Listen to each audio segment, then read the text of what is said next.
কিশোরগঞ্জ জেলার মিঠামইন উপজেলার ঘাগড়া ইউনিয়নের ভরা এলাকায় হাওরের পাড়ে অবস্থিত ৭০০ বছরের পুরাতন অলৌকিক মালিকের দরগা।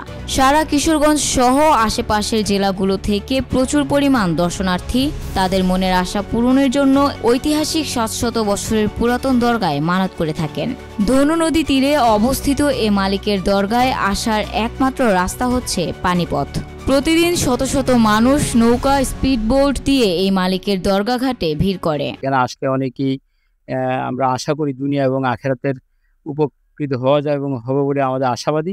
আর যারা এই জায়গায় ওলি হিসেবে আসছেন, হযরত শাহজালাল সাহেবের সফর সঙ্গী হিসেবে এই বাংলাদেশের আসছিল, আসার পরে এখানে আসছে, আয়েশা অলিগণ এখানে আসছে। তারা মনের আশা পূরণের জন্য মালিকের দরগা জিয়ারত করে।